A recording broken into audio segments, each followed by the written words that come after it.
So I was talking about the blackout, and the person who lived in the same building area as we lived in, well, we live in 804, and she and her, well, I'd say common law boyfriend, because they lived together long enough to be common law, they lived in 806.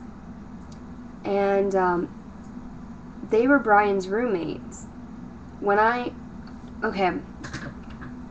first met Brian, he had a roommate, and her boyfriend was living with them as well.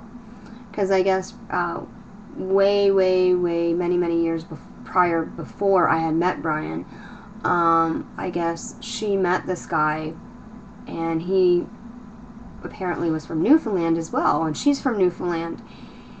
And then he was coming around a lot, and I guess Brian just said, well, why don't you just have him move in? So he moved in, and they all lived together.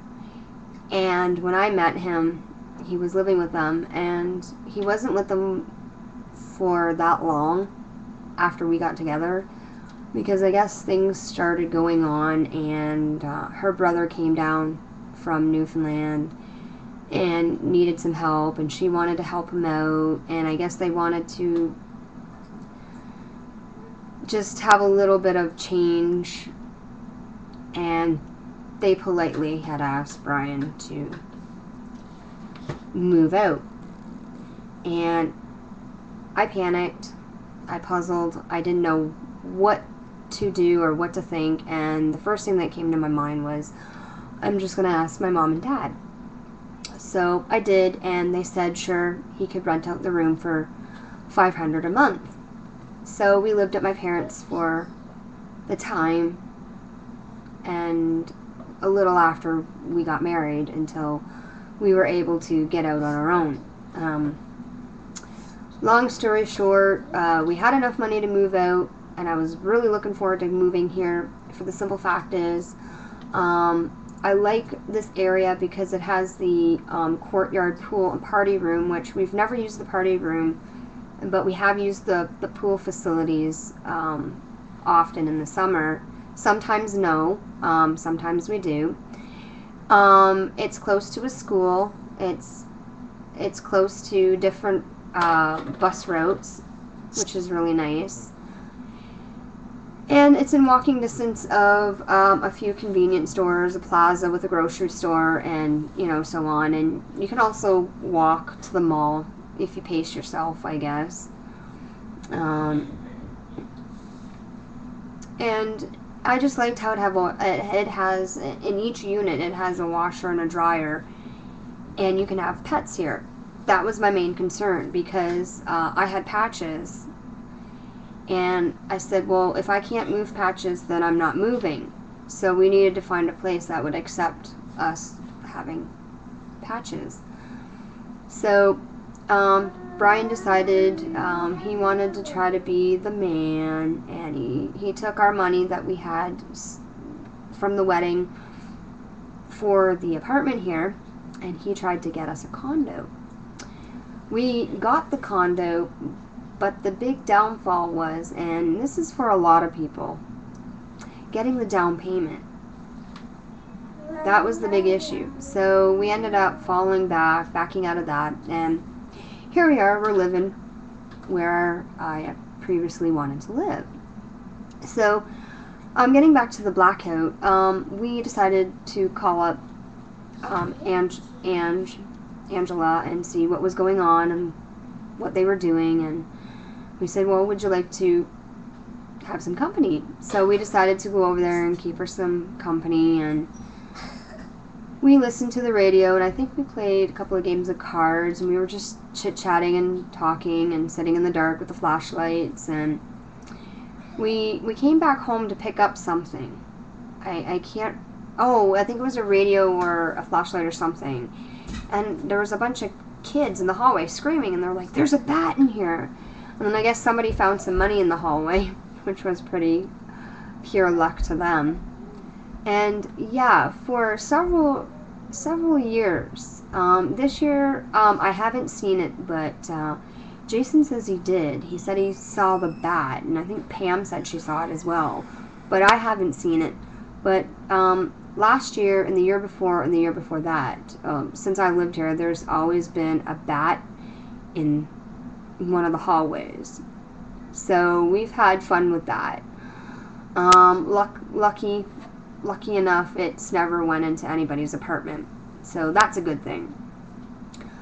So we dealt with the blackout, and we've had a few people pull the fire alarm.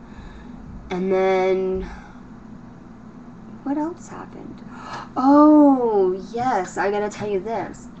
Well, one night, Brian and I, we were going to bed, and we were going to have our intimate time together, and I heard sirens, and Brian heard sirens, and they got louder and louder, and we stopped and we listened, and we're like, that's right here.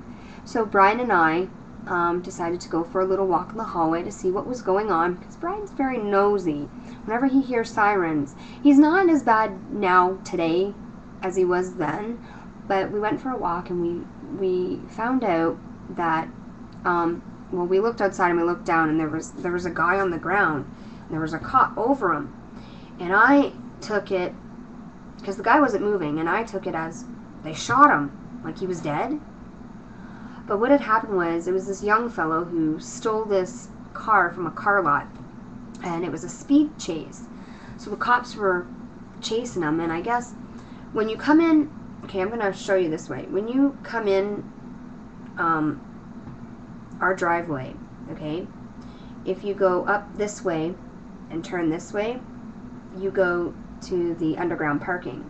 And just before the underground parking is all the recycling bins and garbage bins and stuff. And if you come up and go around like this, like almost like an S, that's to go around the driveway all the way to the back to where my lobby is, and the other lobby, 806, and then there's like a circle loop, and then you can get back out. Well, the car came in, and instead of making that turn to go up around the loop, like the little S loop, he went up over the curb, and he smacked somehow into the garage door, or the wall. There was a wall or something. He damaged the wall or whatever. He went up over the curb somehow. And I guess Brian decided, well, let's go down and see what's going on. So we went down, and I told Brian, never again. They asked what we saw, and I guess we were witnesses. And I didn't see nothing. So we had detectives and whatnot come to our house to take our statements, and then we had to go down to the police station and give our statements. And you know, it wasn't really a big issue because we didn't really see nothing. I just basically saw the guy laying on the ground, and I literally thought he was dead, but he was just down because they pepper sprayed him, I guess, or something. So that's one story that happened. Very exciting.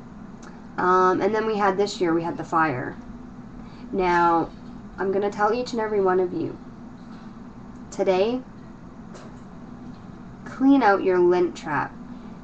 Always keep your lint trap to your dryer clean, because a gentleman did not do that, and because of it, his apartment caught on fire, his unit, and it ended up going to court because he couldn't afford, I guess, to pay for it or something. They were going to let him live there, but he had to pay for it, or they offered him to move to another unit, and they said, okay, you can live in the other unit, but you still got to pay for the one that was damaged.